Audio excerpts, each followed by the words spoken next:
have time to go into the details, but every day when I start my sharing, I just like to look at these photos because it always reminds us of the kind of very valuable and unparalleled transformation that Muslim provide us with. Yeah?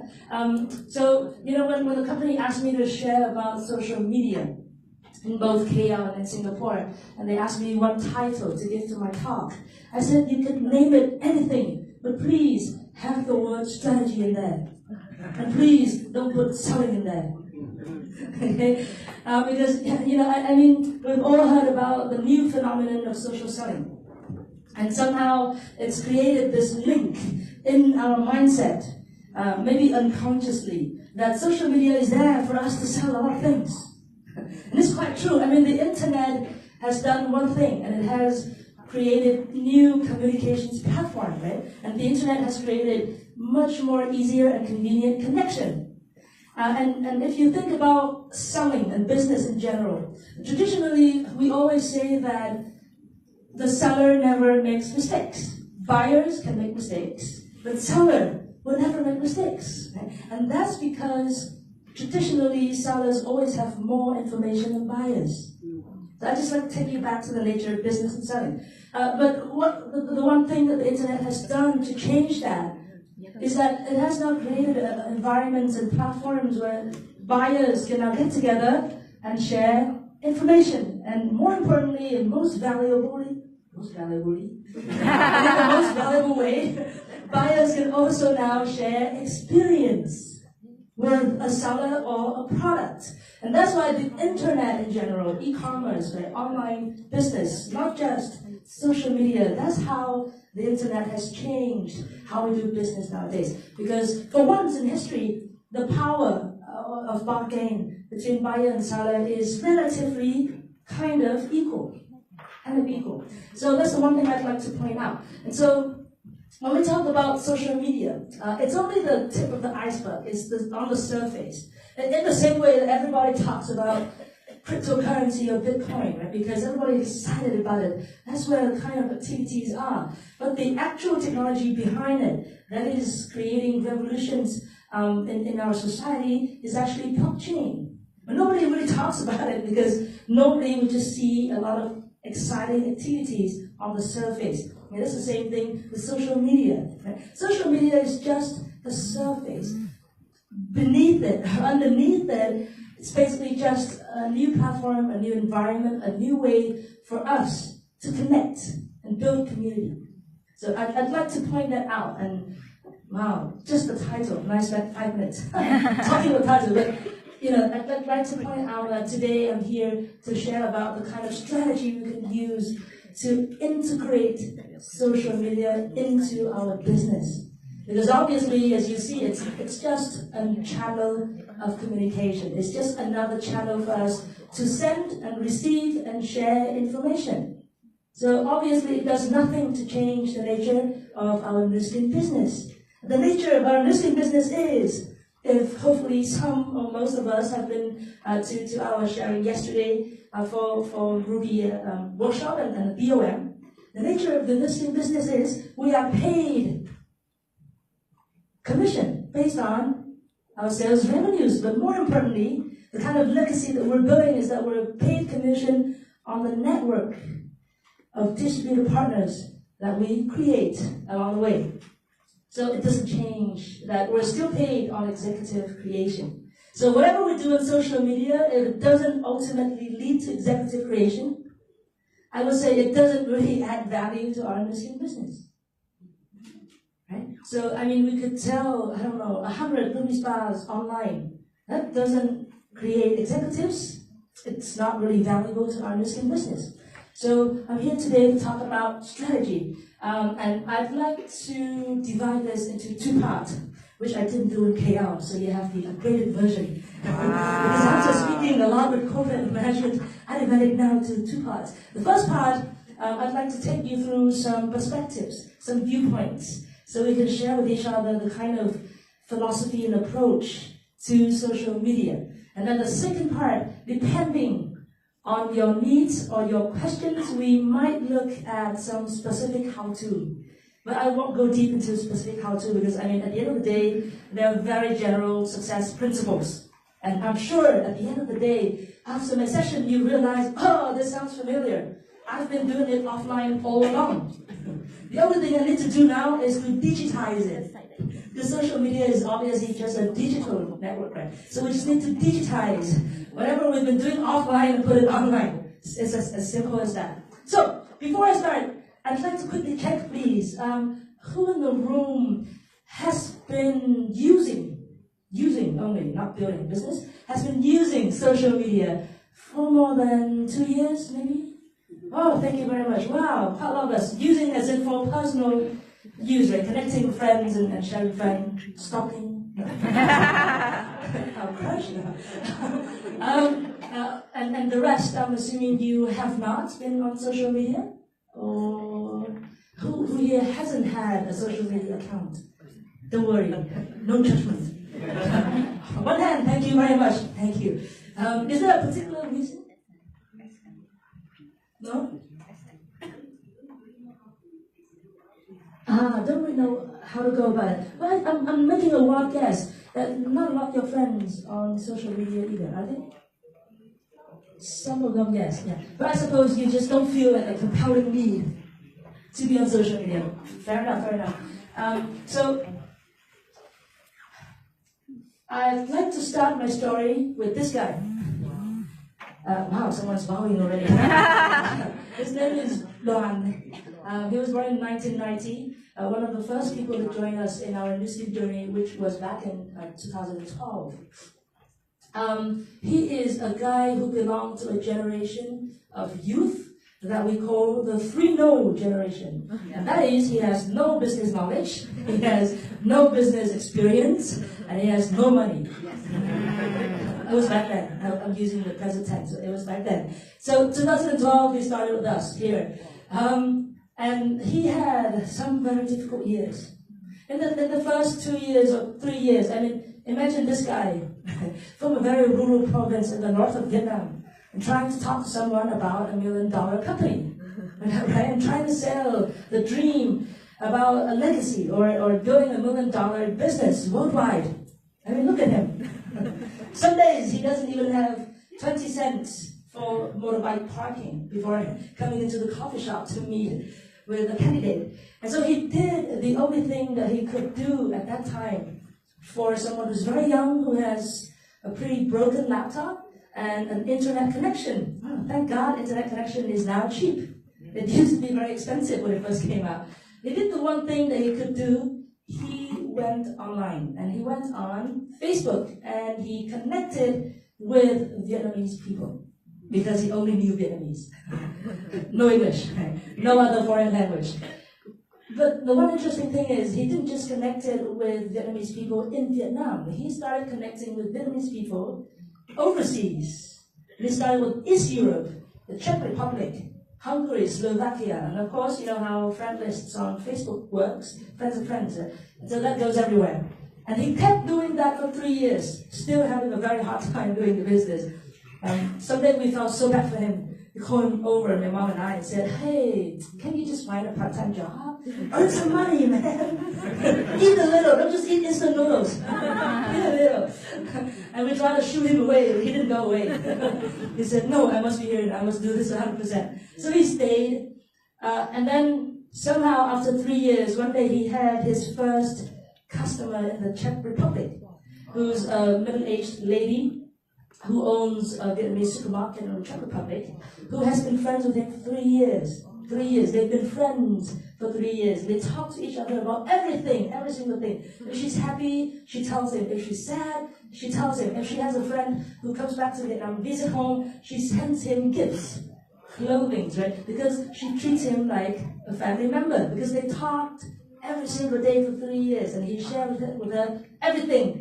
Then one fine morning, she woke up and she said, hey, whatever that facial massage thing you kept talking about, I'll buy one to support you. So she bought one. And then suddenly her friends were buying. And then, you know, in about the span of 2 years, every single morning he'd call me up with a strange inquiry. Hey, do you know how to sign up in Taiwan? I said, no, I don't. The website only has Chinese. English, right? But okay, we have Google Translate, no problem. So it'll be giving me headaches about strange markets all the time.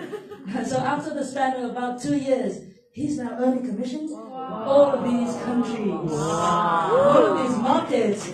Most of them are customers, some ones have distributors, partners. About over 20 of them.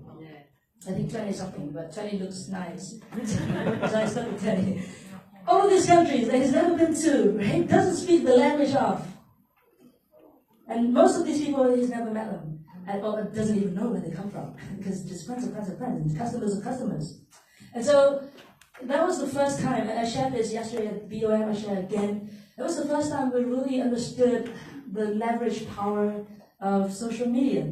It allows us to connect and go global at virtually zero cost.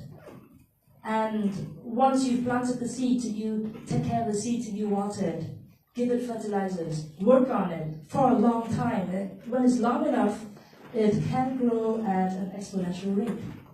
But this is not the best part of the story. The best part of the story is even after he's opened up all these countries and he's transformed his business with the ability to go global with Nu Skin, we didn't grow exponentially. My mother and I and our whole team didn't grow exponentially. We were still on Facebook. We were still doing whatever he was doing. We kind of looked at what he was doing. He shared with the team. We all tried to copy him. We all tried doing also something else, right? We tried and experimented, and we never really experienced an exponential growth. Not until we met this guy, but 2 years ago too. His name is Ling. He's our newest team lead, just reached team lead 4-star last month in our Nu Skin Vietnam's 5-year anniversary success seminar.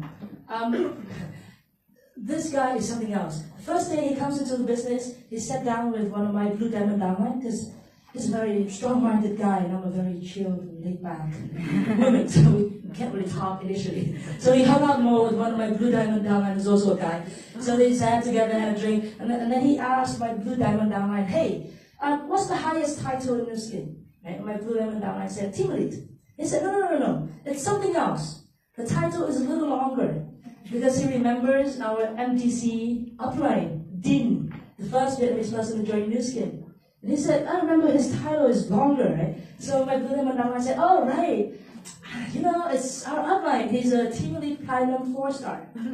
So on the very first day in business, Ling wrote down his goal, that is to become a team lead platinum 4-star. Wow. So when he told my mom and I his goal, we said, hey, hold on. Just make sure you qualify executive first, please. You know, it's not the first time that someone says, be a team lead. So we said, whatever, just, qualify for executive next month.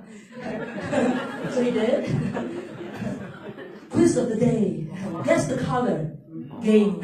So he joined May 2016, qualified for executive, June 2016.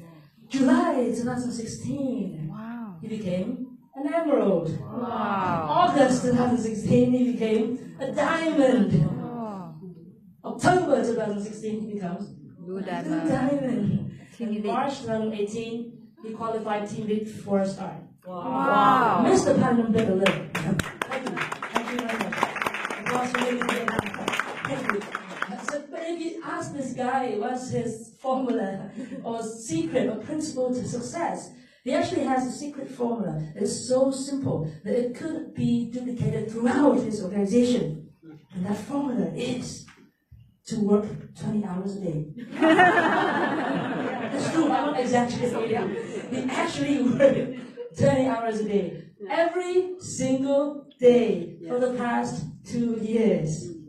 In order to qualify for that. He qualified, he kept working 20 hours a day. Sometimes we say, hey, 2 in the morning, go to sleep.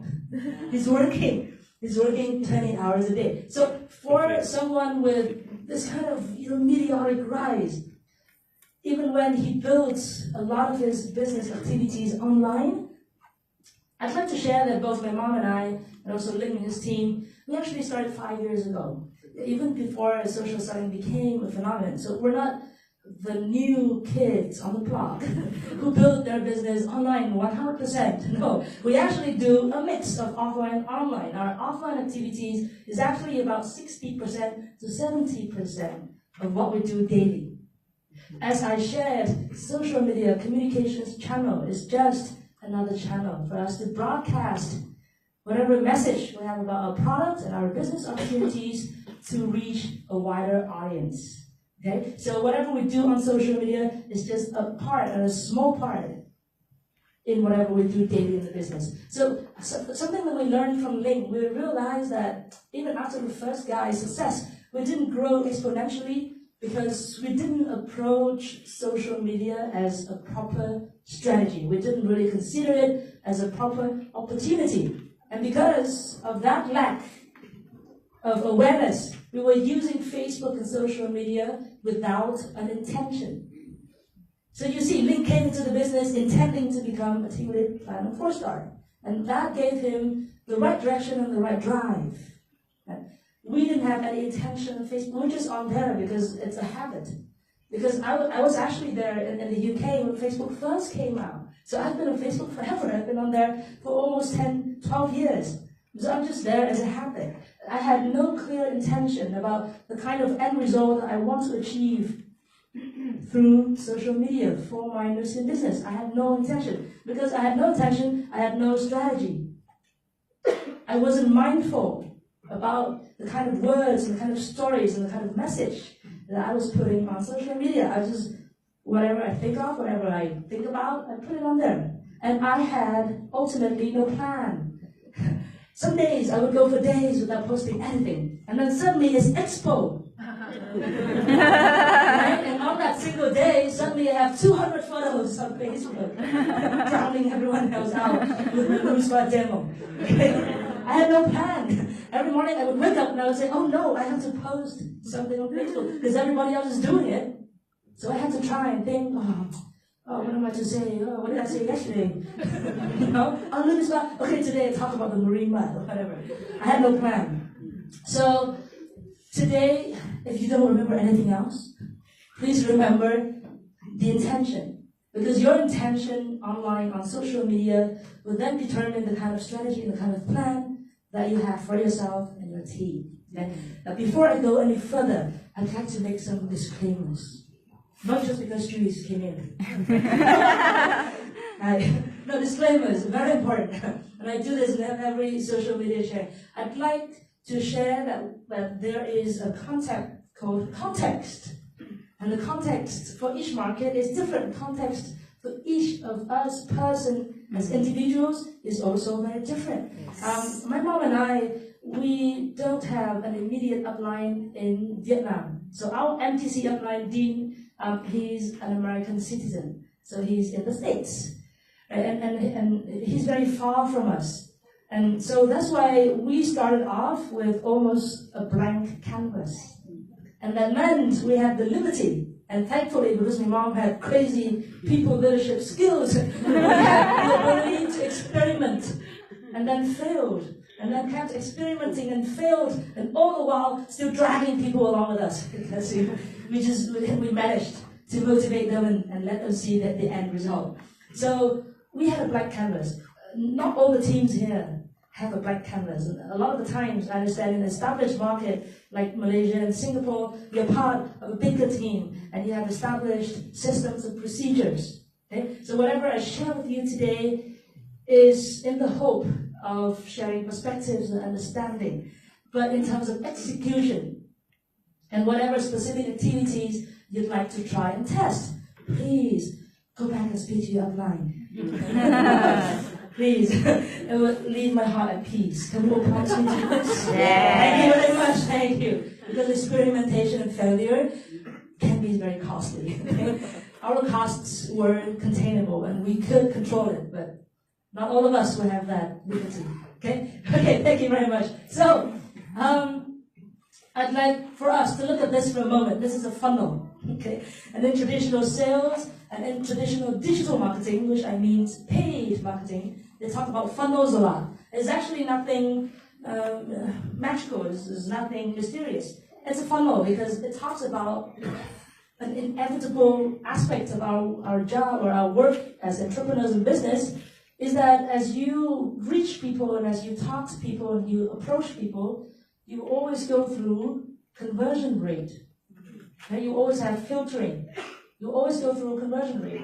Inevitably, the funnel is wide at the beginning, it always gets smaller at the end. And marketing, sales, business has the same formula. Whatever revenue you can generate is the number of people that you can reach times the conversion rate. Right? They were strangers, and then they read your message on your personal Facebook. They changed their mind. They want to talk about the product. Eventually and ultimately, they'd like to buy the product. So it's just the number of people. Sorry, my handwriting is a little small. Times the conversion rate. Times their purchase. And that gives you your revenue. Okay. Sorry, I'm doing basic math. I do apologize. But this is very important because whether it's online or offline, we're still working with a conversion rate. Initially, when we first started online, many leaders asked me, executives and rubies in my team asked me, hey, I don't know if I'm doing something wrong. Ever since I started social media, I just have so many more people rejecting me and so many more people joining for a short time and leave. Am I doing something wrong? So many of them are leaving after a short time. I said, no, you're not doing anything wrong. Because you're just simply increasing the number of people that you reach. But your conversion rate is not being improved. Because your skills are not being improved. Your mindset might be in the wrong place. So your conversion rate remains low. Okay? So obviously, that leads you to a disappointing result. So this is very important. I'd like to share with you that social media, online marketing, whatever jargon and services and paid marketing that trying to sell to you out there, the only thing that it really does is to increase the number of people that you reach. Okay? But how do you improve your conversion rate? That's a completely different game. And we need rules for this game. Right? So, this funnel, at the top is obviously the recruiting process. Whether it's customers or distributors is our recruiting process. That's where we all start. I do apologize on use. I made up these words because they all begin with re. Make me sound pretty smart, but this is what we do every day as a distributor. We recruit, we retain. When I say reproduce, just because it sounds nice, it's actually duplicate. Okay? Duplicate. And then finally, the reward, which is the rewards that the company gives us. So 4 stages. And so when we think about social media, I don't want us to focus on the selling, because social media is so powerful as a communication platform and channel. And it has separate roles and it has separate meanings for each of these stages. And not just in the selling. The selling is so small. It's such a small part of our business. So with this funnel, I'd like you to look at it and imagine what or how social media can do to help you do these stages better, and to help you do these stages more effectively in all of these stages, and not just in the little tip of the iceberg, which is selling. So how do we get new people in? Okay, how do we keep them and we make them stay and flourish with us? And how do we take whatever model that we figure out and prove to be working effectively and successfully and duplicate it for others so that we reach the final reward at the end? And this is a very strategic, big picture perspectives. We're looking at it because we have our own teams and systems. If I realize we might have new executives or in the room, and you haven't got 100 people or 1,000 people or 100,000 people in your teams, this might seem a little far-fetched. But as always, in New Skin, it's never about now. And whatever we do is for the future. It's never about us. Whatever we do is for the 100,000 people who will be in your team, in your organization in the future. So I hope we will still think about this funnel and the roles and the meanings that social media can, kind of contribution that it can have to your 4 stages of your business. So I share a few philosophies relating to using or utilizing social media in recruiting. It can also be applied to a little of selling. I mean, it can be applied to selling. This was initially the paid marketing model for the customer's psychological and behavior online in the new times. And I'm sharing this because it proves to be an easy model to understand. Because when you talk about doing marketing online on social media, immediately people in the traditional business and paid marketing era will start talking to you about all these jargons, like SEO, landing page, remarketing, what? They start talking jargons, and you know what they are? Do we need it? Do we need these things? And can they create values to our business? So, these words are not here because I recommend you to do them. These words are here because I recommend you to avoid them. Disclaimer. Okay? But the customer journey. So if we understand how customers now, or when I say customers, it's both customers and potential distributors. Okay? But it's just easier to say customer. So when customer now thinks and makes decisions online, this is the kind of psychological and behavioral journey that they go on. Okay? Before we all start deciding to buy something, we must first become aware of it. Okay? We must first have awareness of it. And now you see, whenever we're on Facebook, we're on YouTube, we're on any online news site, you always see promotion materials about products and services and companies and brands. Right? They're everywhere. Advertising are everywhere. On your laptop, on your mobile, on your iPad. But the reason why the world is talking so much about social media is because social media is now a more interactive platform. So people are on there more often. And so traditional advertisers are putting more money into advertising on social media. So everyone is talking about social media because that's where you can reach the most number of people. It's as simple as that. Because that's how you increase awareness. Okay? How do we take this understanding and use Facebook in an organic way, non-paid? I'll share about that later. Okay? But this is the first awareness. And there's no coincidence in the color that I used. Awareness is in yellow. Because awareness must be fun and exciting and appealing and attractive. Because that's how we all start paying attention to things. Okay, so that's awareness. And after the consumer gets the awareness about a product or service or a business opportunity, they start the second stage of it. And this is normally the most challenging stage for all entrepreneurs and marketers, and that is the consideration stage. Because they first need to make decisions whether this is the product or the service that I want. Will it give me the kind of value that I'm looking for? Will it give me the kind of solutions that I'm looking for? That's the consideration stage. So, after you become aware of something, what's today's average person first action? What do you think they start doing after they become aware of something and they want to know more about it? They start Googling. Yes. They start Googling, and that's why in traditional paid marketing, they talk a lot about search engine optimization. You basically pay money so that Google puts you at the top where people Google about you. Okay? It doesn't really solve any business problems for us here at Nu Skin. No, but that's how the traditional paid marketing world works. So, you try to be at the top, because when people Google, they normally receive millions of search results in about 2 seconds, right? And the amount of information is overwhelming. So where does Google then take you? Because Google is actually just an index of search results. It doesn't actually contain any information. It's not a website. Google then takes you everywhere. It takes you to blogs, and you read blog reviews. I'm not sure about Singapore. Blog is still very strong in Vietnam. A lot of youngsters like me now become product reviewers on blogs, right? And that actually helps them earn quite comfortably when they do reviews of brands and products. And then after the blogs, it will also lead you to YouTube. Okay? And I once had a friend who, when they woke up and had an acne. I hope you're not broadcasting live. My friend is not seeing this. She had an acne on her cheek. And so she read somewhere, awareness, that there's a facial mask that's both anti-aging and can put an end to the acne. So she read online and Googled.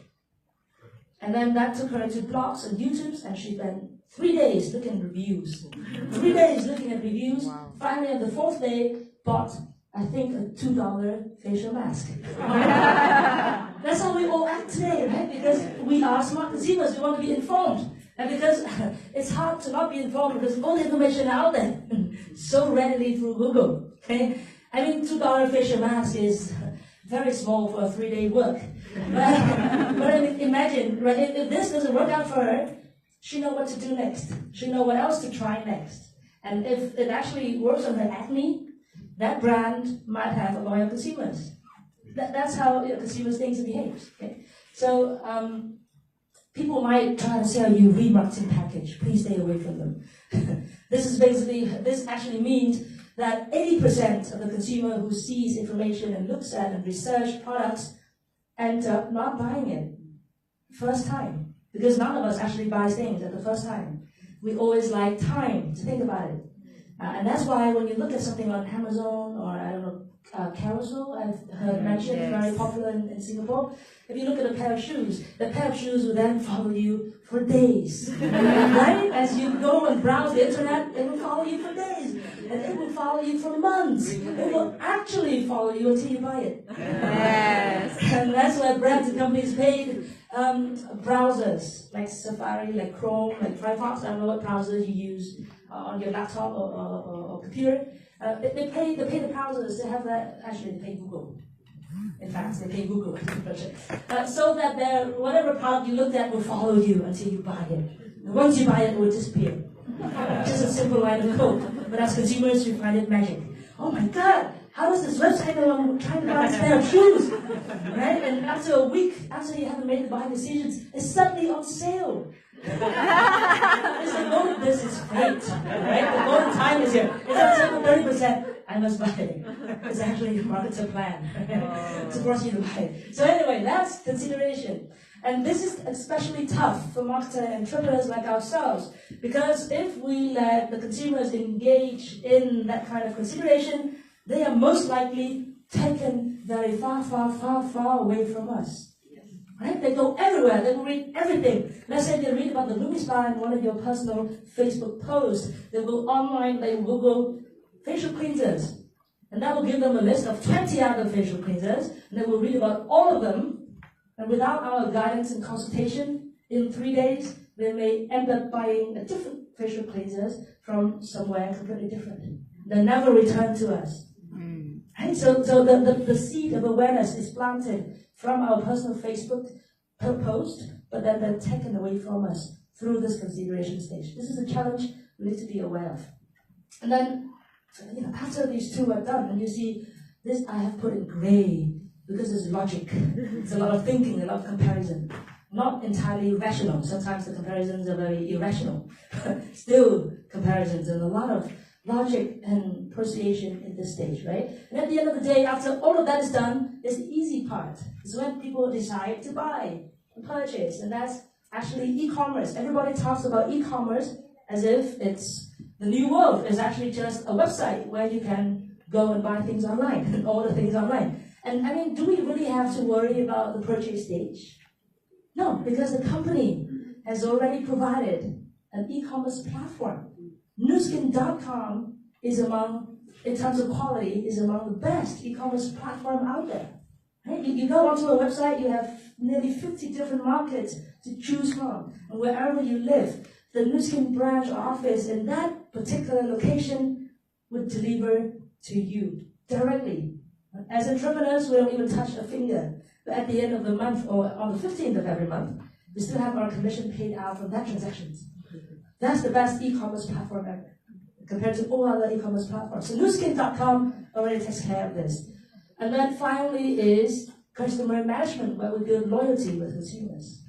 And loyalty, I think we're very lucky that the company has had for a long time loyalty programs, which will change in the velocity, but I'm sure the company will always find a way to deliver maximum value to both consumers and ourselves. So the company has already helped us with 50% of building loyalty through their programs. Right? And the remaining 50% is with us. And it's in building the human connection and the kind of relationship that will keep consumers with us for a long time, for a lifetime, which is our ideal. So if you look at this, whatever we do on social media to build or to reinforce or to improve the efficiency and the effectiveness of our Nu Skin business obviously only revolves around these two stages. Right? Because once they come to purchase, it's no longer in social media. I mean, we might talk to each other and they may say to us in the chat, hey, send me one. Right? But that's very rare. Most of the time, especially if you do global business, it'll be on a website. And the company also takes care. And we only do this after the transaction is successful. So whatever we do on social media only revolves around these two stages. So as an entrepreneur, I look at this and I think, what is the game plan? What is the strategy here? Now that we understand how consumers think and behave, what is the game plan here? And the approach that we've taken is one based on attraction marketing. Attraction marketing sounds complicated. To us, it's basically just focusing and doing the one thing on social media that can lead you to long-term value, and that's to build a personal brand.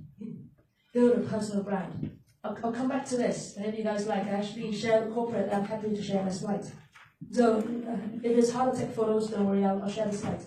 But if you come back to this and you think about the meaning and the role of a personal brand, if each of us here as Nu Skin distributors have a solid personal brand online, that means we can maximize consumers' awareness. But more importantly, at the same time, we can minimize their consideration. Because that's how they'll never have to go onto Google again. If they like it, if they like us, and if they trust us enough, they'll stay with us. Right? They look at our post about Lumi Spa on Facebook, and if they really like us and trust us, now that they want to know more about the Lumi Spa, instead of going on Google, they're just going to send us a direct message. And if that like and that trust is strong enough, we can just provide them with information and consultation right there. They don't have to go anywhere, they don't have to Google anything. And this is so powerful, and I'd like to take one more minute to talk about this, because it is so powerful. I traditionally hated sale. Actually scared of sale. Till today, I still don't think I like to sell. But the one thing that the personal branding on Facebook has done for me is that now, I was going to say I can sit at home, but that sounds lazy. I sit at home because that's why I have good internet connection and great whatever.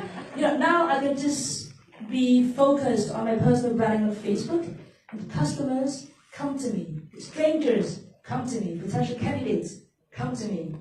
That doesn't mean they'll all join and they'll all buy, okay? But that means I have created an attraction force, and I have a constant incoming source of customers and potential candidates. And so I stay there, I speak to them. Most of my customers never ask me the question, oh, why is your price different? I've never actually received that question because they like me enough and they trust me enough that they didn't have to go on Google. And they like me enough and they trust me enough so that when I say the price and the price match with their pocket and they're happy to buy the products, most of them would transfer me the money before I ship them the products. Okay, I do the shipping because in Vietnam, we're still a very cash-based society. So even though Nu Skin Vietnam has the online website, most people don't want to go in there and put their card information in there. So e-commerce in Vietnam is still a distant future. So for now, if a customer want to buy something, they still transfer us the money, bank transfer, and then we still ship them the products. So just a context explanation. Okay, so this is incredibly important, and this is the kind of long-term business that I'd like for us all to build online. Not a few sales. Because yesterday, I think corporate, or I can't remember, GU, or Ben from corporate asked me the question, why would you not use paid marketing? Well, for once, it's illegal. Not illegal, but MOM laws worldwide, right, considers advertising online a direct form of advertising.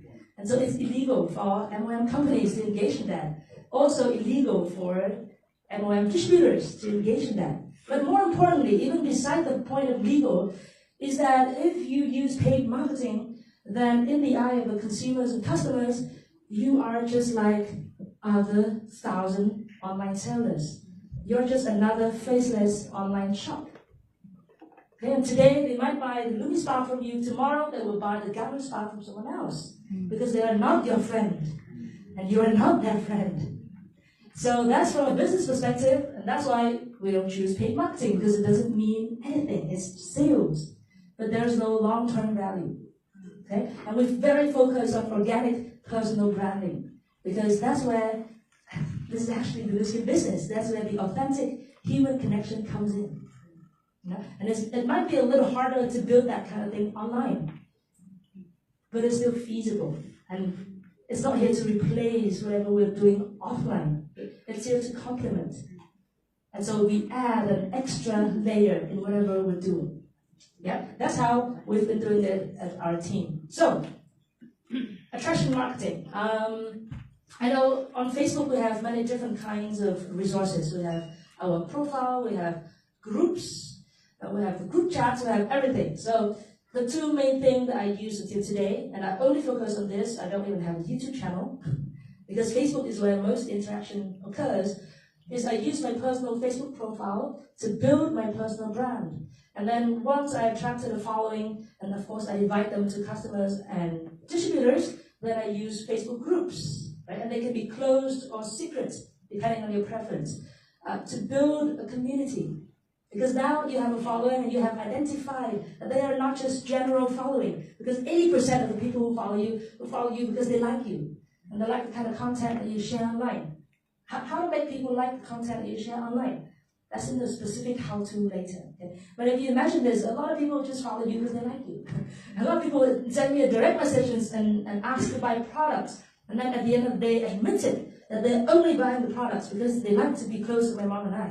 Because they like us that much. Okay? So most people will just be there and they like you, but some of them will actually become your customers. And so then we have groups to take care of our customers, because then they're already a community. Right? And we need a planned effort, a scheduled effort to take care of them, to give them updates, to give them information on upcoming promotions, etc., etc. That's in the Facebook group for the customers. And for everyone else who decided to become distributors, they're in the Facebook group for distributors. Yeah? So that's simple and easy. And at the end of the day, the like and the trust that you instill in people allow you to build an influence. And influence is incredibly important online. Because influence means you can make people think the way you think, and you can make them do what you'd like them to do. That's influence. Wow. That comes, of course, after saying that, I realized, that comes, of course, with a very important disclaimer, in that we have a huge responsibility to put their benefits above our own profit. If we want to build long-term relationships and long-term value for both sides. Okay, so that's attraction marketing. Now, the kind of content that you put on your personal Facebook. I have young friends who come to me and say, I want to start a new skill, and I say, cool, I teach you because you're young, you have no money, you have no knowledge, no experience, you also have no social contacts. I will teach you how to leverage social media to get started a little more effectively for your circumstances. Okay? So the next day, the young friend come back, showed me her Facebook, and her profile picture has been changed into a gambling spa. Her cover photo on Facebook has been changed into a table full of new skin products. I said, what are you doing? And she said, preparing to do business online. Right? And that's the kind of general misconception about doing business online, is that, we're here to sell. If we're here to sell, we better talk about the products. No. It's called personal Facebook for a reason. That's what the fan pages are made for. The fan pages are made for enterprises and brands who want to pay money to reach people more quickly. But we're here on the personal Facebook. And the personal Facebook should be personal. Okay? So 80% of whatever you decide to post on your personal Facebook, please make it personal. Because your personal content makes people like and trust you.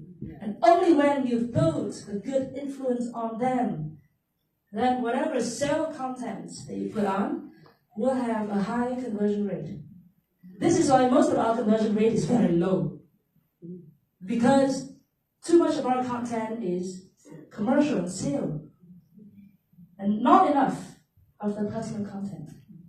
So in Vietnam, we have this very nice formula, and it rhymes, but I can't translate it into English to make it rhymes. But it basically means before we can sell something, we must first become friends. Then we must become very close friends, because close friends can say everything and can tell each other everything without the fear of being judged. Right? That's close friends. And after you become close friends, the sale comes naturally. We all want to help our friends out.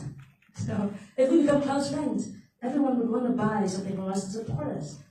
Just natural, social relationships. Okay? So personal sale 80-20, please.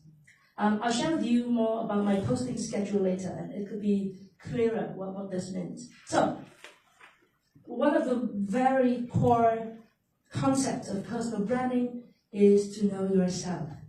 I'm not sure if this is a particular problem in Singapore or for our distributors here. I have a particular problem with helping young people to find themselves. They just don't know who they are. So these 7 questions are very important. And for our team, they have been very useful to help people find themselves. First question is, who are you?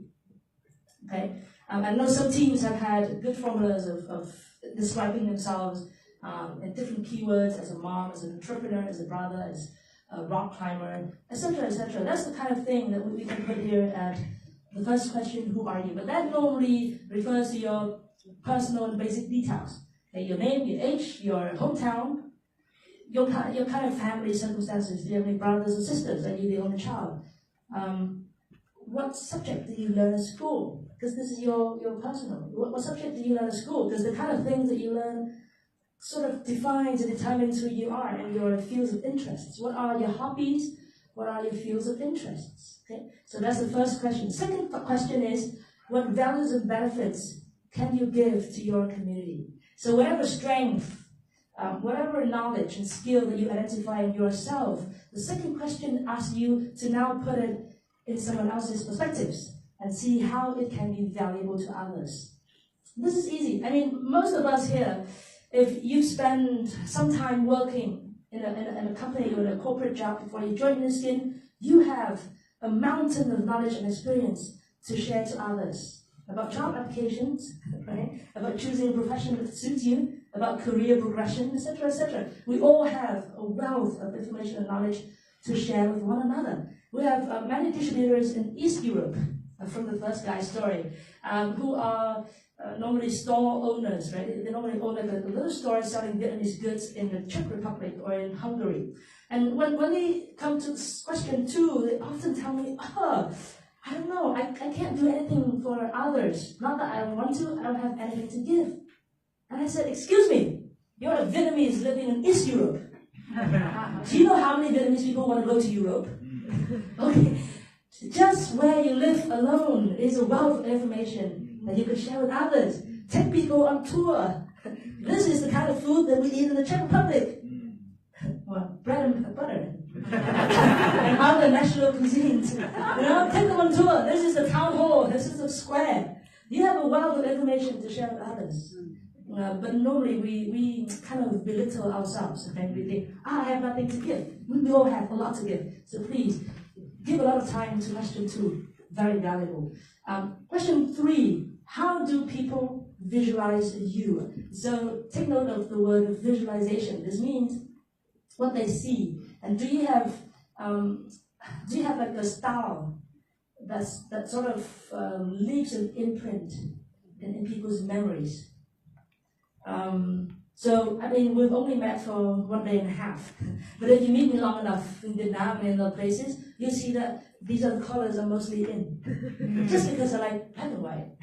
This morning I was stopped twice in the breakfast hall because people thought I was a waiter. And I was like, and I'm Asian, I'm young. So I was like, hey, where's the hot water? No, maybe you can show me. I'd also like to have hot water. This is visualization. How do people remember you? You know, do you have, like, I have white hair, I have, whatever. Your style. I've seen so many great hair colors. In this room, that's your personal style. That's how you make people remember you. That doesn't mean we all have to go dye our hair, but this is visualization. So do you have like a specific, like a specific style about yourself?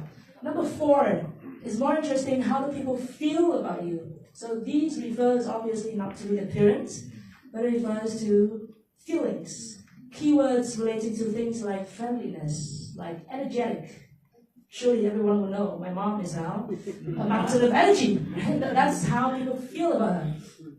So these are feelings. Number 5, why would people want to be friends with you? Oh my God, this is a tough question. I didn't know how to translate this question to make it sound a little less strange. We're trying to justify why people want to be friends with us. But maybe if we think for 2 minutes and we don't find any justification on why people want to be friends with us, maybe we should look back at ourselves. And number 5 is, why would people want to be friends with us? It relates to number 2, right? What's there about us? What kind of support and sharing and value can we add to their lives, etc., etc. That's number 5. Number 6, why would people want to use your product and service? Now, when I ask this question, many of my distributors start listing things about the company. We're a public company. We have 75 scientists. No, please reread the question. Why would people want to use your product and service? From you. From you. Right? And number 7, why would people believe what you have to say? So I think these are very important questions. I think all brands, if you do traditional marketing for brands and corporates, will always have value propositions like this. But as freelancers, and we've never looked at marketing from this traditional perspective, but I find this incredibly useful for personal branding. Very, very useful. So, this same question, if you sort of know who you are, you have your style, and you can naturally express it online, like my mom, never answered these questions, still did it perfectly. Maybe you don't have to answer the questions. But if you look at your Facebook and you're a little puzzled and you don't know how to come across others or how to express or represent yourself to others, then I think the same questions will be very useful. I find young people nowadays especially have problem answering these questions. They don't think about themselves a lot. So, marketing has gone through an evolution. And here I'd like to talk about our potential role online as entrepreneurs and as Nu Skin partners and distributors.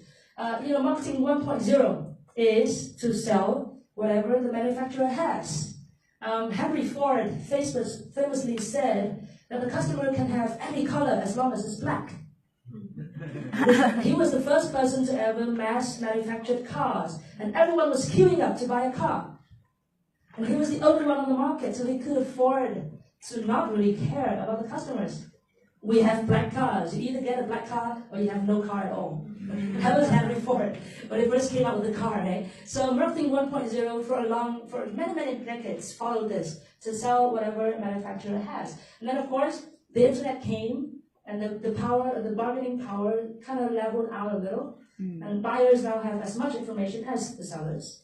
And so now people have to change to sell what the customer needs. I think in a lot of marketing schools of thought, they still talk about this today, right? Sell what the customer needs. But this approach also presents a problem. That problem is it very easily leads to manipulation, right, of the customer psychology and behaviors, to just force them and make them think that they need this, so they buy.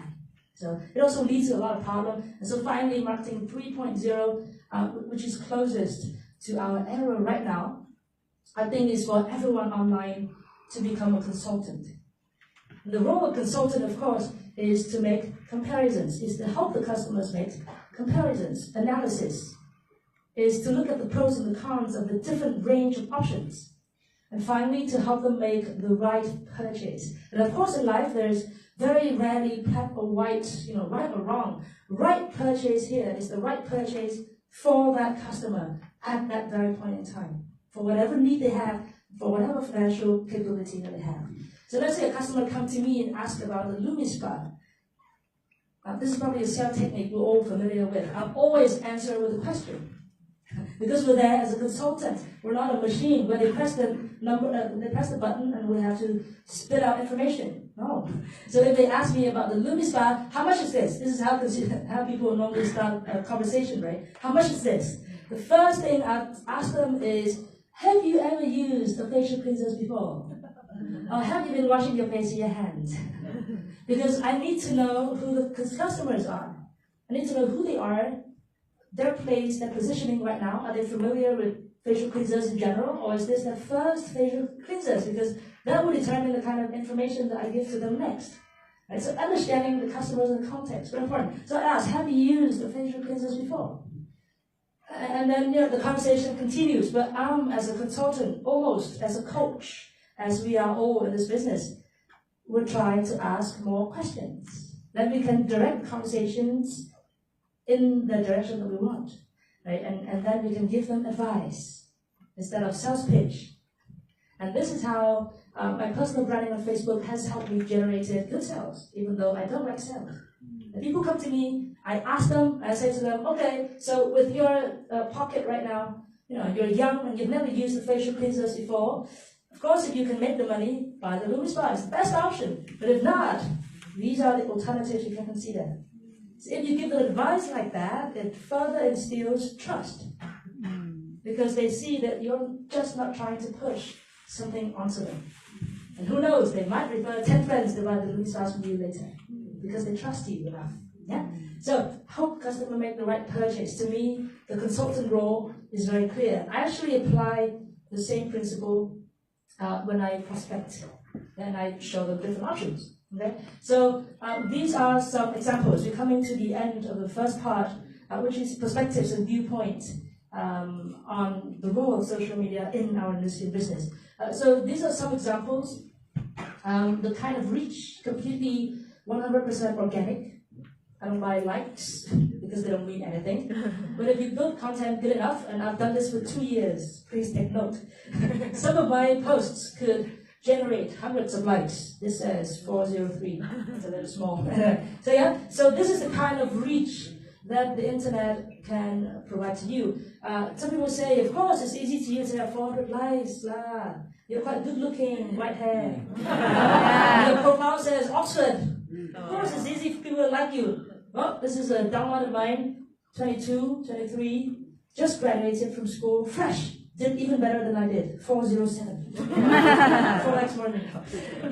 He almost had nothing. I mean, if it were me, I'd tell him to take a selfie somewhere else. Oh my God, the background looks a little dubious. It doesn't matter, because he's built a rapport, a sort of bond with his audience. Actually, his caption is 4 words. My face is getting big. That's 400 likes. Sometimes I think, when he first posted it, I said, maybe you should have a better caption. But then I saw the number of likes and I realized, oh, that's his age. That's how people are trying to think. Okay, so that's their own conversation. I'm 30, I'm 32. I'm a different generation. I shouldn't interfere. But so this is to show you he's nothing special. I mean, okay, looks okay. Nothing special. Can still have the kind of influence online. But the numbers are only there to show you the potential. I'd like to confirm that you don't have to reach 400 likes, because 400 likes means nothing if you don't have people inquiring you about the product and the business opportunity. So what counts is the direct message. Because when people really want and they really like you, they really trust you, they will send you the direct message to inquire. So this is a superstar in our team. We call her superstar because she has achieved something incredible. Her live stream only has 100 views. To me, that's quite low. 100 views. But her inbox goes crazy. Okay, so this is to show you that the numbers don't necessarily mean anything. The big numbers are only there to show you the potential. Okay, but if you build good connections and relationships and branding, people will still come to you. This is where their team does 9 girls and 1 guy. Did a weekly spa night. So all 9 of them, is it 9? Yes, I'm bad at maths. That's 9. So all 9 of them go online at the same time and just clean their face together online. I've never tried that. I'm not confident enough to clean my face on live stream. See, even I have barriers, but they did it, and they achieved very good results. Live stream, I won't talk much about this. I realize not everyone is comfortable speaking in front of a camera. almost like speaking to yourself, laughing alone, making jokes alone, and then you might have thoughts. Okay, so I won't talk so much about this, but the reason why, because of my position, because of the long time I've spent building on social media, when live stream first came out last summer, I jumped on it because I wanted to try and see if this is duplicable. So I tried it out. So again, 20,000 views, thankfully, very thankfully, 57 shares, whatever reactions. Again, these numbers are here to show you the potential. Why am I on live stream? The same sharing that I've done yesterday and today, if done in a room, the limitations. If I do the same presentations online, look at the kind of people that I can reach. Right? At the end of the day, as we build ourselves, build our branding, improve ourselves to improve the conversion rate, we still want the mass numbers coming in. Still want to maximize the mass number of people here. So this is just the kind of reach that the live stream can do for you. Our multimedia link did better than me, 33,000 views. Wow. But then again, you don't have to have thousands and thousands of views to generate sales or to attract distributors.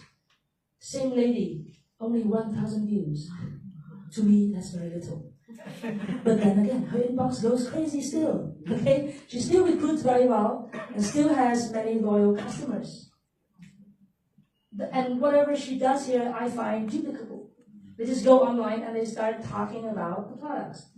Before that, they have done many live streams talking about themselves and their lives. Okay?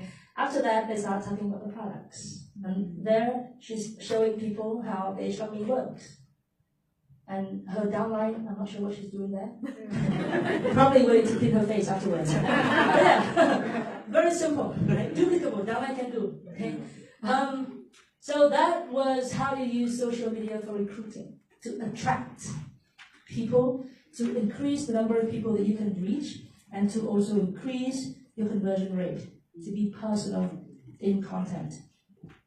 Retention of people, I won't go into deep details, because how you retain people goes a long way back to your team's culture and procedures and systems and trainings. And we all have different systems and trainings. I'd just like to affirm that you don't have to do anything complicated, just use a group. This is our Facebook group for our team in Vietnam. And you see here on the side, we have many, many other groups. Right? Because groups is where you build community. These people are interested. You're talking about their field of interests.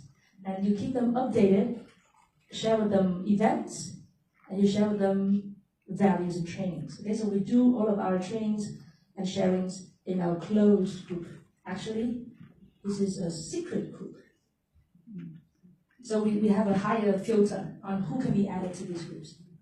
Nothing complicated, don't have to use terrible technologies. Okay?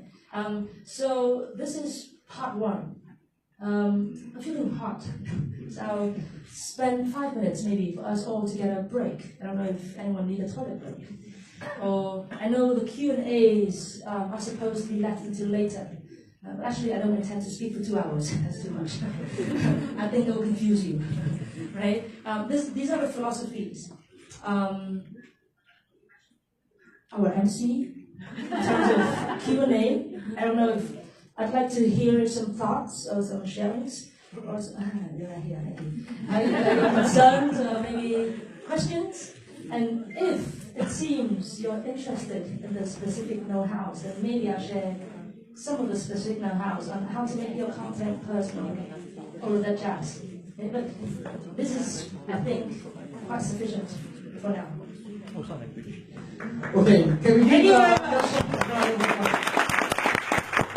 Actually, great concern. I think she has to drink water.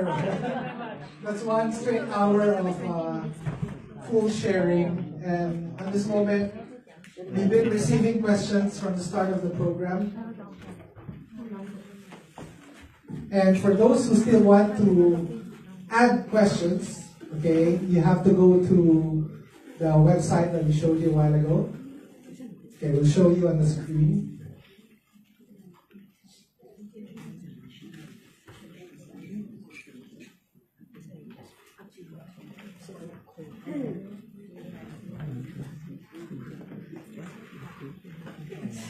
Okay, for now, I'll be choosing some random questions. based on what you guys have sent us. Okay, this was already filtered. I won't read your name though, so okay. Anonymous, alright.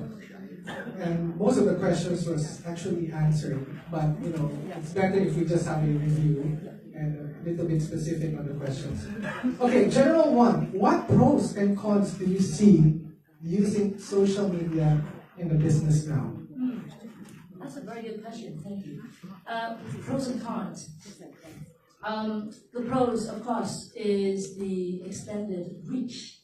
So if you look at how social media allows us to reach a huge number of people that offline is physically impossible to reach.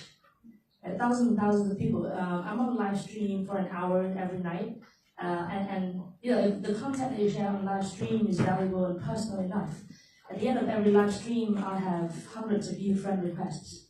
So that's a constant and steady incoming source of new potential customers and candidates.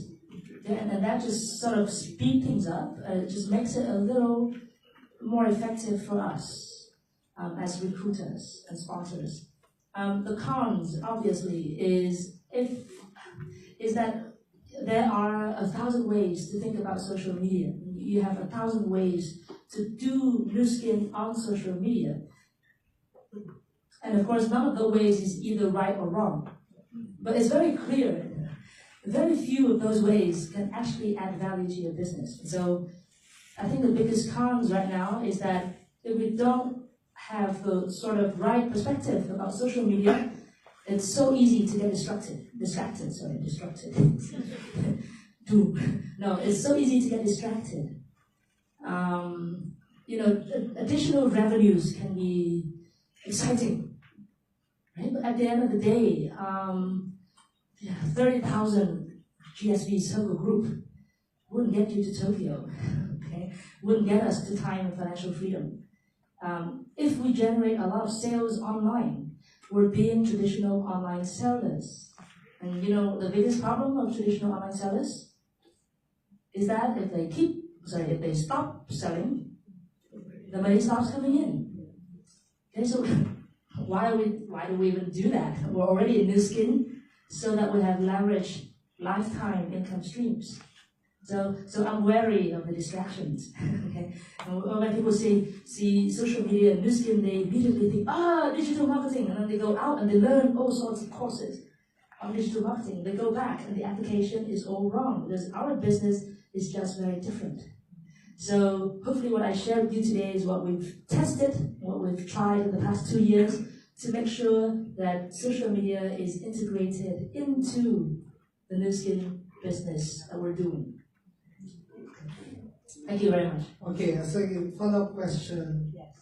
And I know this has been answered a while ago. Do you get most of your social media results from online friends? Meaning, they PM you directly, or most of the results are created by you reaching out to them? Okay. Most of my results are created by people reaching me, but because of different contexts. As I shared, I've already been on Facebook for 8 years, 10 years, even before social selling in Nu Skin became a phenomenon. So I've been there. Even before I started using Facebook strategically for Nu Skin, I've already had 3,000, 4,000 friends. Wow. Okay, so it's very different. It's very different. And because I started with a perspective on personal branding, but because I already have that 4,000 friends and I've built a sort of respectable or a trustworthy Facebook all these years.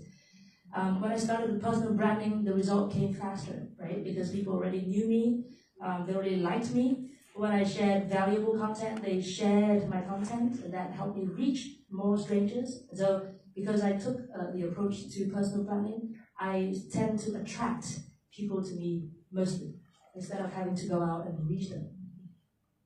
Can I add something else? Yeah. So if you start now on social media after discussing seriously with your upline, and you start with a friend list that is under 1,000 friends, obviously you have a long way to go.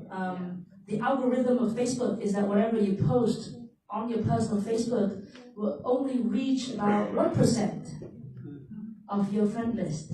That means if your friend list is small, it doesn't really reach anyone. Okay? That's why when we do Facebook personally and organically, we try to max out the 5,000 friends in your friend list. Because then you ensure more people. That's how I get hundreds of likes, because I have reached my 5,000 friends on the friend list. So if now you start with a small friend list and you are not yet to have a sort of valuable positioning, maybe you have to go out and reach out to people first. Maybe you need to go out and add people first. A quicker way, which I think many would use, and so it would be too competitive, but a quicker way that some in Vietnam use is that they go to groups of the same interests. So on Facebook, you have a lot of public groups related to beauty and health, right, and related to business and startup. And so people could go into those groups and add members of those groups, because those are a sort of filtered fields of interest. And another even better way is to become an active contributor in those groups. Go into a startup groups and share whatever you understand about the new business, about different platform models, you don't have to mention new skin, but the different platform models that you're familiar with, and just become an active contributor in specialized special interest groups. Because then people will add you. They will see your post, they will see the value from you, and they will start adding you. So that might be a quicker way to increase your fan list. Okay.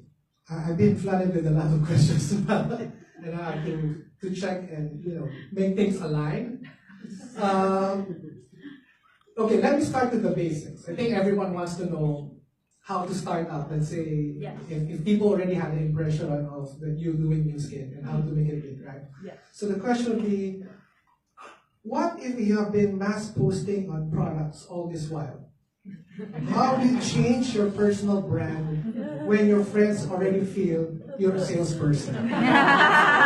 It's a legitimate question, right? People already have an impression that this is what you do. And how do you make it even better? I'm sorry to hear. It's okay. There's always a way. Well, I mean, when I coach people on social media and they haven't had that great of an impression online, not mass posting. Normally people just don't post a lot, right? They have no personal brands. I don't necessarily encourage them to go back and delete all posts. That's cumbersome and that's too much running away from your past. It's okay. Just leave them there. Just start fresh. Start with more personal and valuable content. If people are a little confused on how to make your content personal and valuable, are we all a little, or you're interested to know? Can I see your hands? If you're interested to know on how to create personal and valuable content, okay, yes, okay, about 1/3 of the room. Should I do a special sharing? Maybe I'll share later. I have formulas and slides, so I'll share later on how to make it personal and valuable.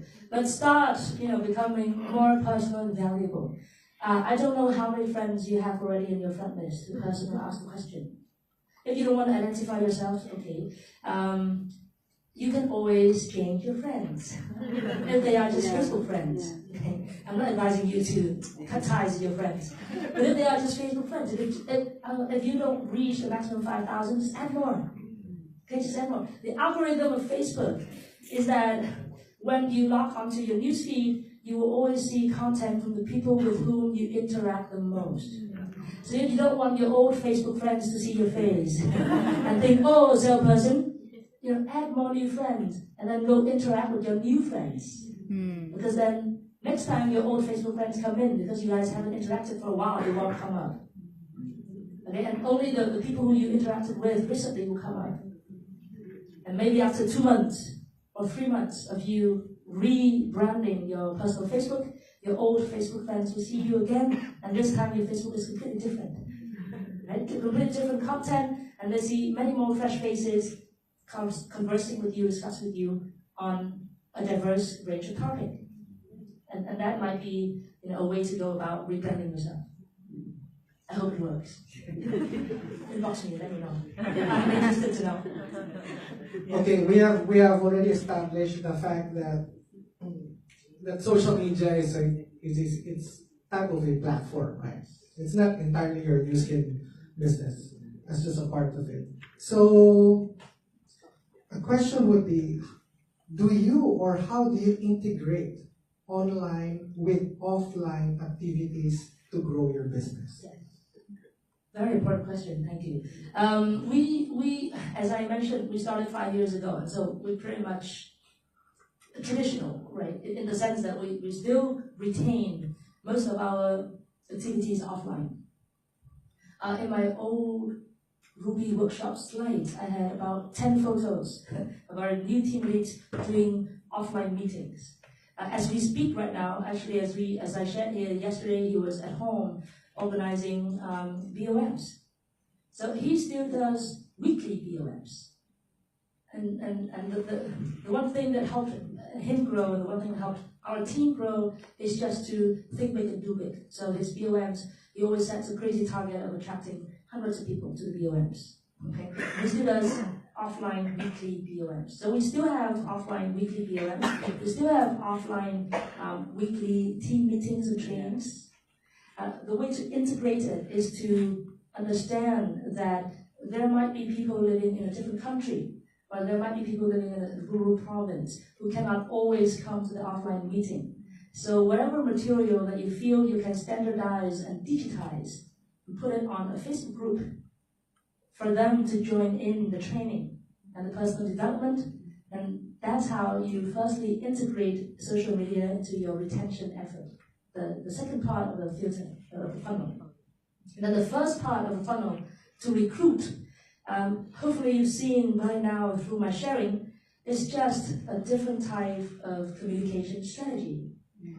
What helped us the most online, right? We wouldn't create these kind of results and attract these kind of people online if we didn't have a fresh way of looking at our business. So, you know, if you look at how I talked about the BOM last night, it's a different way of looking at it. There's no right or wrong. The other way of looking at it is also valid.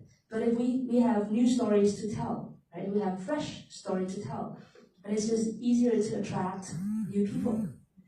So top base of the funnel to recruit, I advise what works really well for me is to have fresh stories, to have fresh ways to look at the Nu Skin business, is to try and explain and describe Nu Skin in a way that is accessible to other people. So they come to you first before we go deep into Nu Skin. And second base, in order to retain people, whatever in your training and in your system that can be standardized and digitized, I'm sure it's all standardized. We just need to digitize it, i.e. to make it into videos, to make it into slides and audio recordings, which I think we're all done.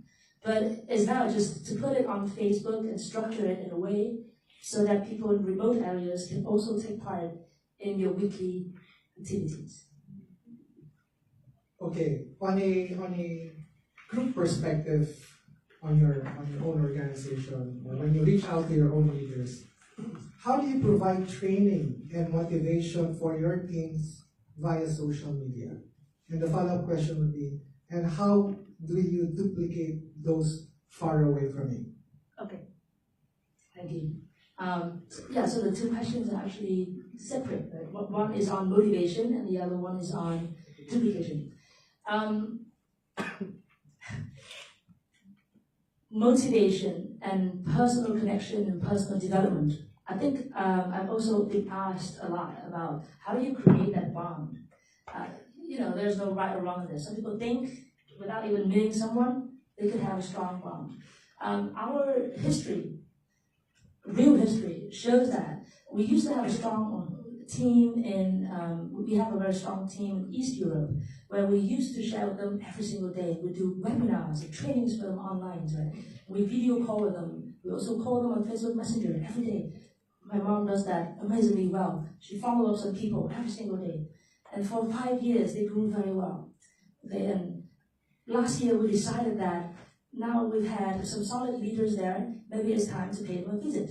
So our entire organization in Europe, we've never met them in person. We've never been to Europe. So last May, we decided to come over and met them. We had a great time. But that's also the point of time we realized that whatever we try to convey to them online so far, they've only received about 20% of it. We come with a training, right? My mom asked me to do a training.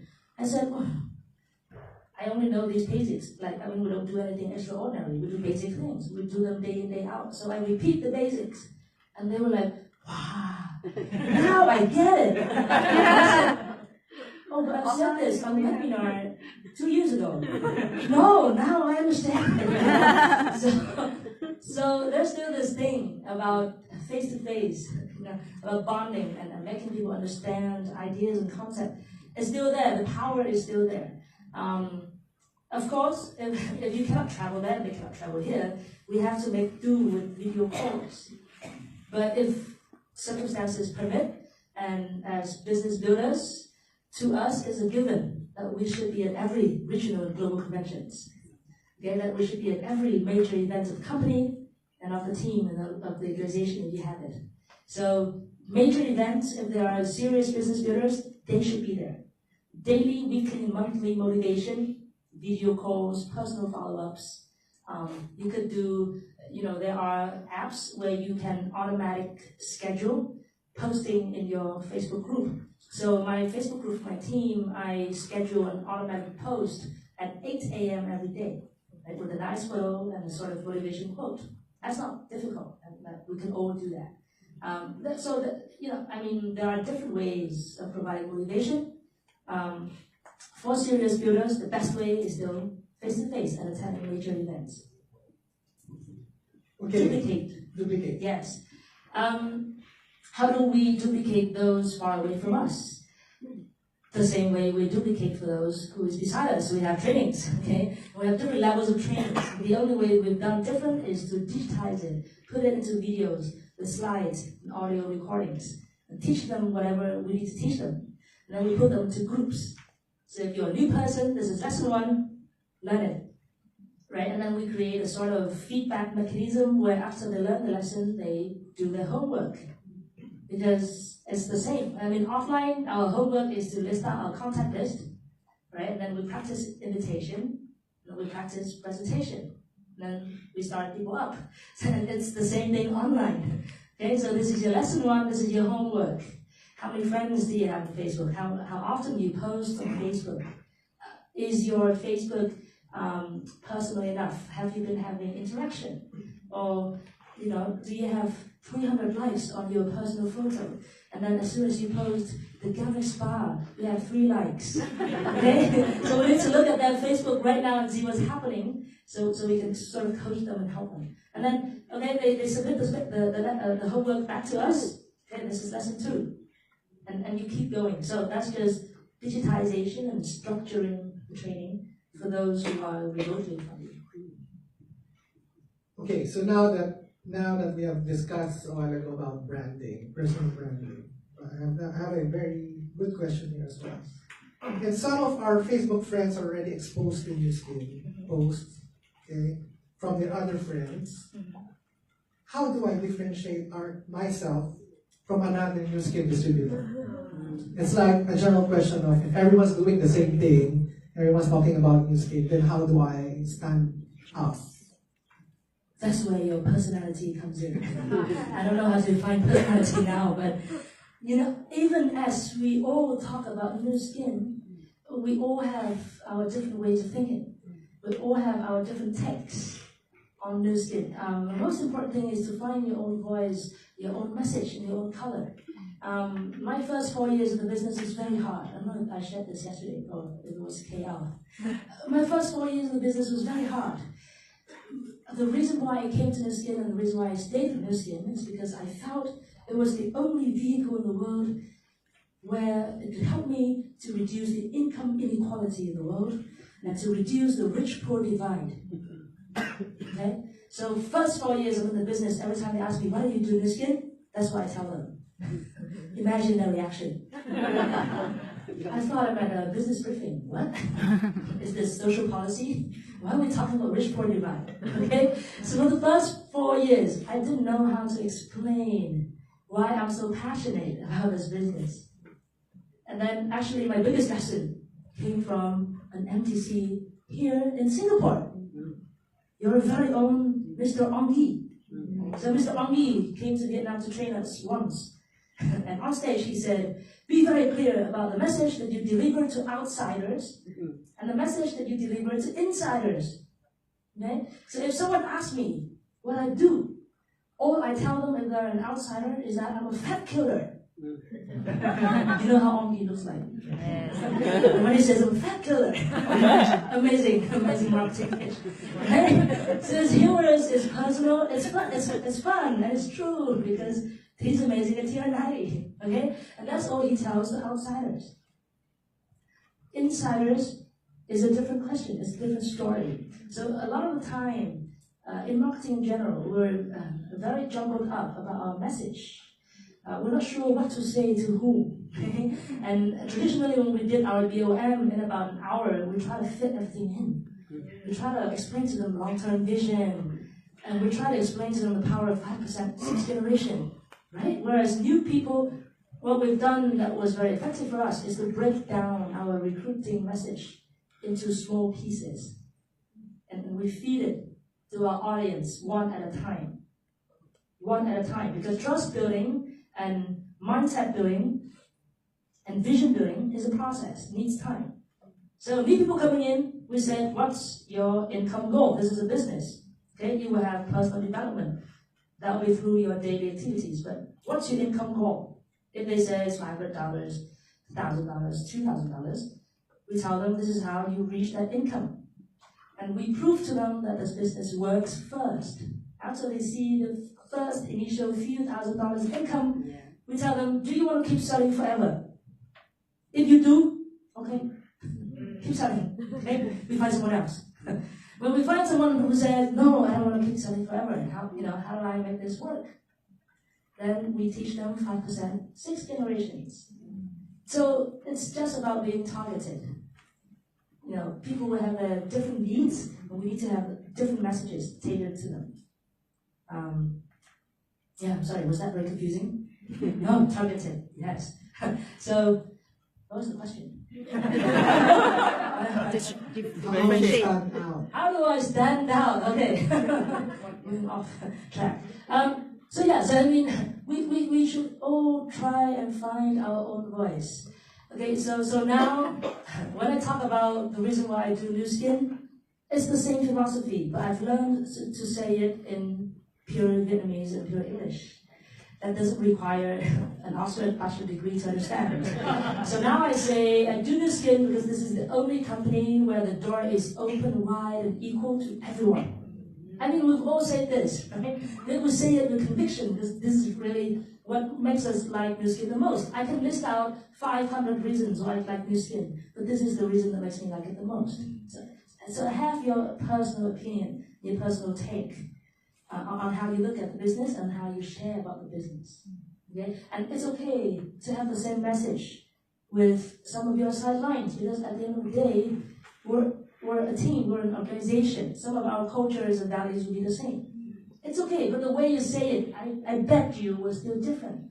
If we all come online today at 10 and post together about the Children's Hearts Fund, we'll all have a different way to tell it.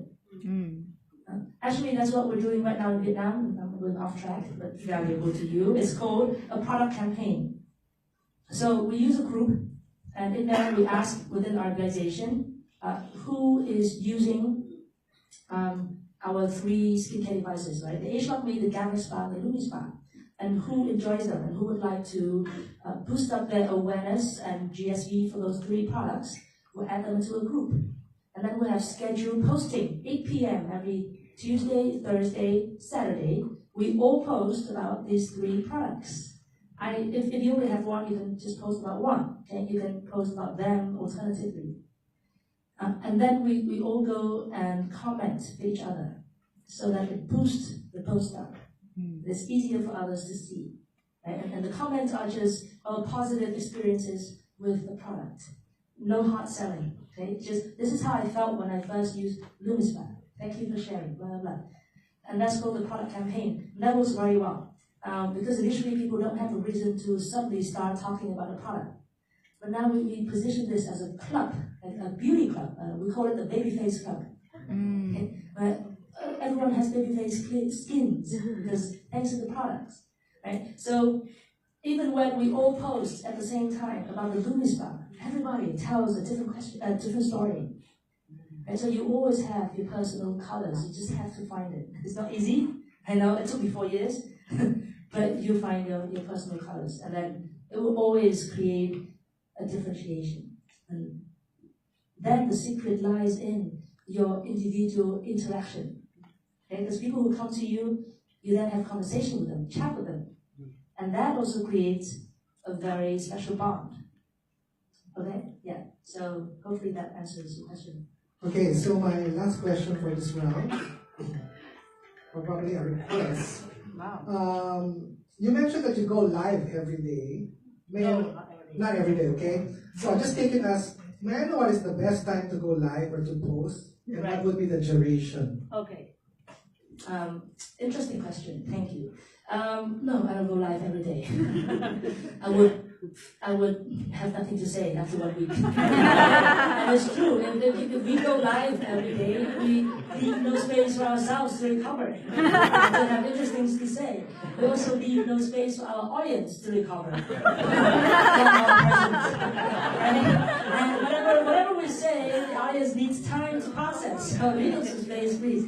So I don't go live every day. I go live every week, Monday evening. Why? Because of my target audience. So this is your segmentation exercise. We must segment, and we must be very clear about the kind of people that we're trying to reach. And here is also a very important disclaimer. I'm sharing all of this because whoever is already building online, I hope to help you do it better. It doesn't mean that if you're not online yet, that you have to go online now. Because what if your target audience is not online? Have you ever thought about this? Okay, we're only online because we want to attract young people. And young people are obviously on Facebook in Vietnam. I don't know if it's the same in Malaysia.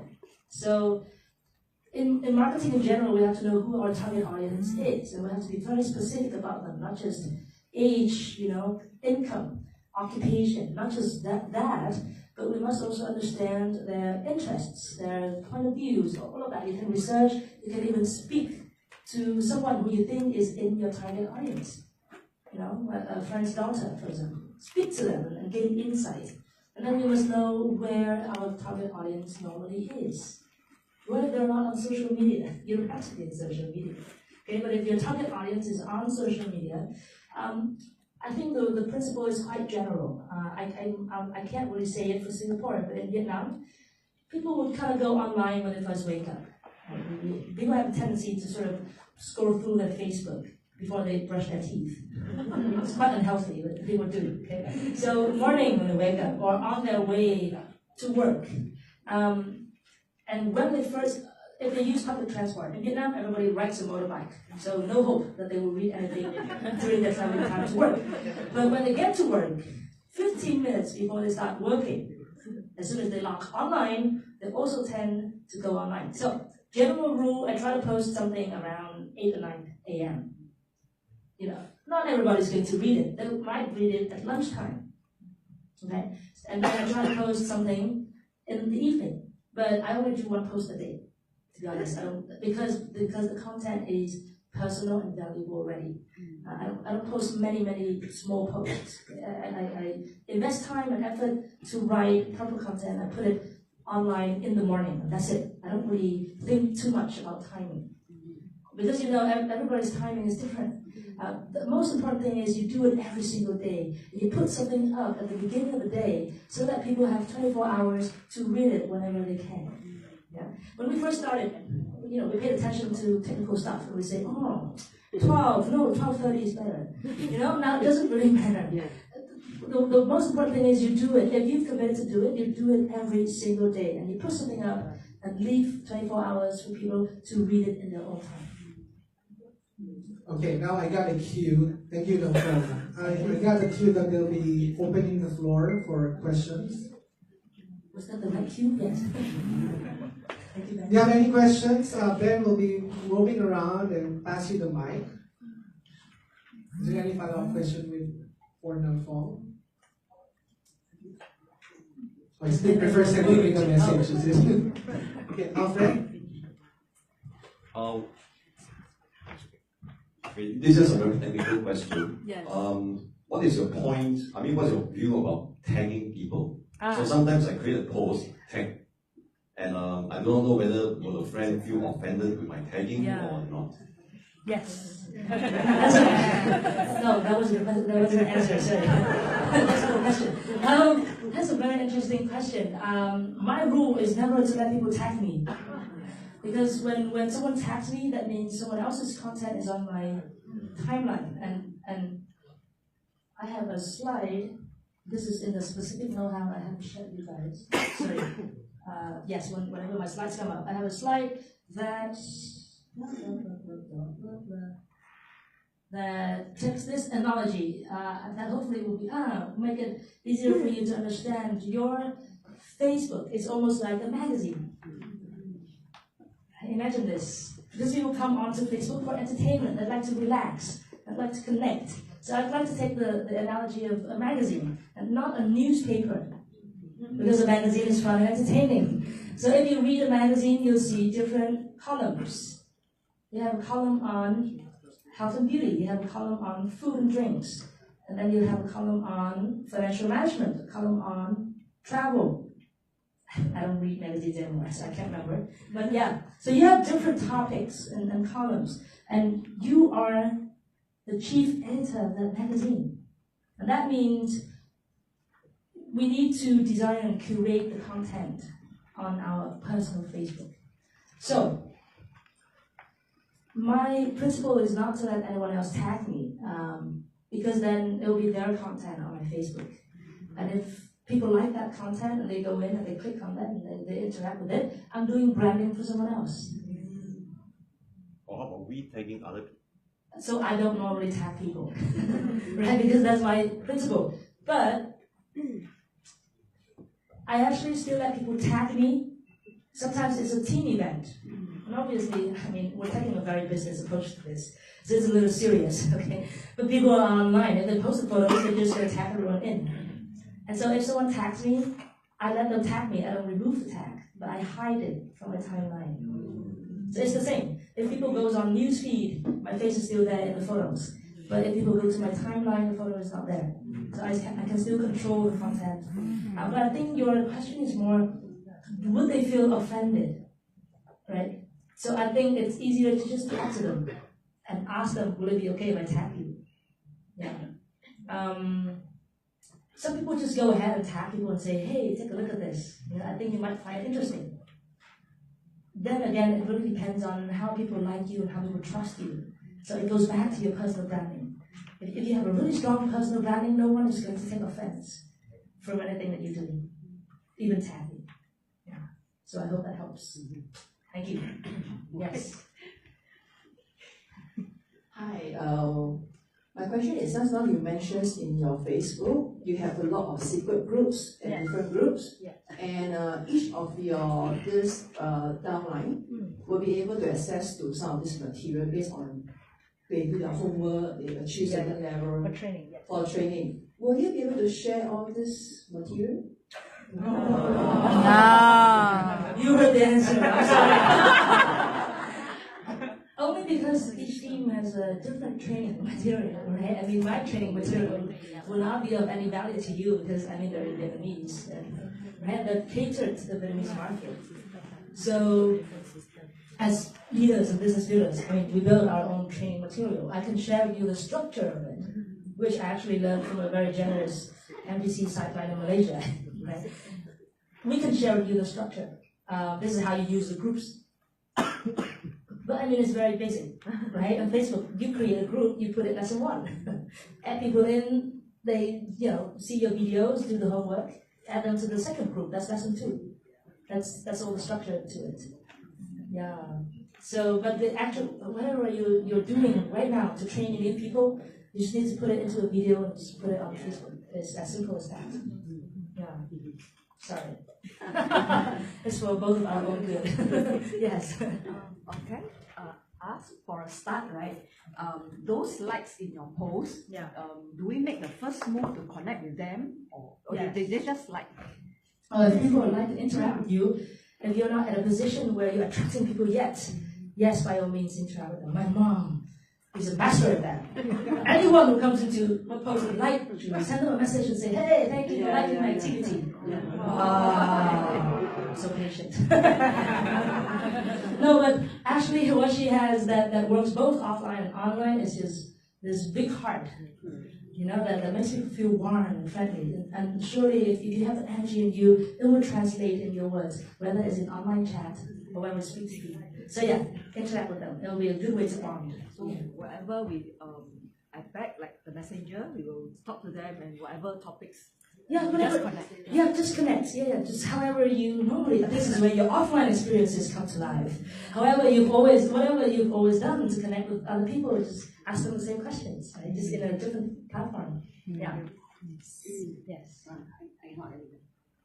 We go first with Melissa. After Melissa, we'll just take a 5-minute break for everyone. Then we'll just continue again. Okay. Melissa will be the last question for this session. Okay, I have 2 questions. Yes. The first question is, because you mentioned if the current Facebook is very lacking in friends, then you have to go out and add a lot first, right? Yes. So how do you actually determine who you add? If you randomly add, and then there will be also a lot of sleazy people that are adding you, correct?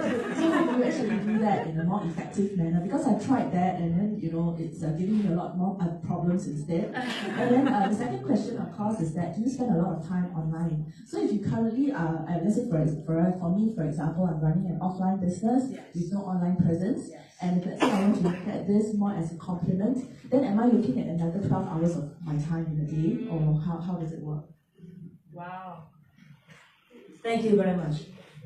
Very important question. Firstly, in terms of your friends, of course, the quality of the friends is very important. It's always a problem of quantity versus quality. When I first started, I had the same concern. So I did very strict screening. Whoever added me, I would go into their Facebook. We didn't have a guideline on who to add and who not to add. And obviously, we don't really want to add people who have that Facebook there but never updates anything. Because that means they're also not active, and they're also not that influential. It might be hard for them to rebuild that influence. So we had all these guidelines. And then once I reached a point in time where I received 300 friend requests a day, I can no longer do screening. So after a while experimenting with it, my conclusion personally is that online, and this is one of the cons of doing stuff online, is that you have to just reach that quantity first, and then we will filter for quality later. Yeah, quantity first. So just max out your 5,000 friends first. And then people ask me, then where do we go? Exactly, we delete. We will refresh our friend list. So imagine this, life, right? We change, life changes. So there's no reason why our friend list should remain static. Okay, so we have 5,000 friends, and during that time, we keep posting quality content. That will help us filter quality people, because whoever interact with us is quality people. We just need that interaction. And how do we convert them is our own business. And Facebook doesn't do that for us. So when you reach 5,000 friends, there's an app, sorry, not an app, a plug-in that allows you to remove from the bottom up people who never interacted with you. So then you remove them out, maybe 1,000, and then a new 1,000, and then you keep going like that. I guess it's almost the same as, it could be the same as our offline contact list. This online with the assistance of friend removal, which sounds evil. Yeah, friends removal software, which I'll be happy to share if you're interested. So yeah, you just need to reach the quantity first, because you just need that exposure. You want maximum exposure of whatever you post on your Facebook. Through that, you will filter out quality people, and then you keep going. Does that mean you will spend another 12 hours online? I have a downline who balances this very well. She positions herself as, which is true, and she brags it as a very successful and busy woman. And it's true, she's very busy. Also do real estate investments and have 3 children. So the one thing she does consistently is to post content every single day. And she also does live stream, because she likes going on live stream and talks about skincare. She's been in the spa business for a long time. So she does that every single day, consistently, producing content. The remaining time she's offline. So she always spends maybe about half an hour every morning posting content. The remaining time she's offline. Okay? And she puts in her content that if you're interested in whatever I'm sharing here, and if you really want to talk to me, if you really, really want to, because if you just want to, you just send me a direct message, and I cannot promise you when I will get back to you. But if you really, really, really, really want to, and you really need this information, contact me directly. Okay, inbox me so I can give you my phone number, then you call me when you want to talk to me. So then you can be offline. You don't have to be online chatting all the time. You have real quality people wanting to talk to you, and they will pick up the phone and call you. So that's one way of handling it. Hopefully it helps. Okay, at this point, we'll be having our break. We'll have a 5-minute break. The Phuong can rest for a while. You can still think of your questions and send to me later. And we'll see you around 11:55. Okay, 5 minutes.